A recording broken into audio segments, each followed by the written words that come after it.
Bonjour Michel Hermanja. Bonjour Alexandre. Que pensez-vous de la suppression du délai de réflexion avant une IVG décidée par nos députés français?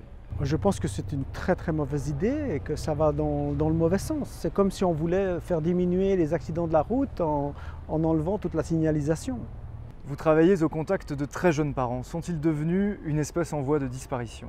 Oui, clairement, la jeune parentalité est en voie de disparition. Je note pour la Suisse romande d'où je viens à peu près 7 à 8 fois moins de maternité avant 20 ans qu'il y a une quinzaine d'années. Est-il vraiment raisonnable d'attendre un enfant quand on n'a pas encore 25 ans? Précisément, ce n'est pas raisonnable. Il y a eu un article récemment qui disait que les femmes intelligentes font moins d'enfants. Donc faire un enfant ou en faire trop ou en faire jeune, ce n'est pas raisonnable. Une nouvelle morale est-elle à l'œuvre aujourd'hui? Oui, curieusement, au nom de la liberté et de la laïcité, on nous impose une nouvelle morale. En tout cas, les jeunes le sentent comme ça, certains le disent. Ils ont accès à une liberté sexuelle qu'on n'a jamais connue, en tout cas pas ma génération. Par contre, on leur interdit clairement de faire des gosses. Pourquoi? Parce que ce n'est pas raisonnable de faire des enfants avant 25 ans. L'âge de la maternité a reculé. La moyenne d'âge pour la maternité aujourd'hui, c'est 32 ans. Donc si vous avez moins que 25 ans, vous êtes vraiment en contrebande, vous n'êtes pas dans la norme. Comment survivre en contrebande face à cette nouvelle morale? Eh bien, difficilement. Il ne faut pas croire que les jeunes qui décident malgré tout de poursuivre une grossesse, que ce soit facile. Au contraire, on leur fait la vie dure, l'accès au logement est très compliqué, l'accès aux études également. Donc ces jeunes parents que j'apprends à soutenir font surtout preuve d'une très belle solidarité entre eux. C'est-à-dire qu'ils se voient, ils se coachent, ils se disent des choses que les adultes ne pourraient pas leur dire parce qu'ils se sentent astreints à la réussite. Et ils veulent réussir et ils s'en sortent généralement très bien. Quelle nouvelle approche préconisez-vous face à la banalisation de l'avortement? Alors en tant qu'éducateur depuis 15 ans auprès d'adolescents en rupture ou en grande difficulté sociale, clairement j'ai pris l'option de plaider pour la très jeune parentalité. Ces jeunes parents sont des leçons de vie, ils sont capables à leur âge d'une énergie qu'on a de la peine à concevoir et ce sont de vraies leçons de vie. Comment changer de regard sur la maternité? Comment prouver qu'elle n'est ni une fatalité ni une malédiction?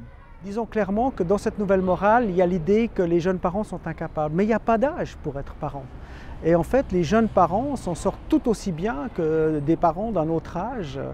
Et il faut arrêter de poser un regard méprisant ou hautain. Leur regard, ce sont des jeunes courageux, déterminés, et qui savent faire face à ce genre de défis. Et je pense qu'ils sont vraiment des modèles pour les jeunes d'aujourd'hui, et non pas des parias. Dans tous les cas, l'annonce d'une naissance n'est pas une mauvaise nouvelle.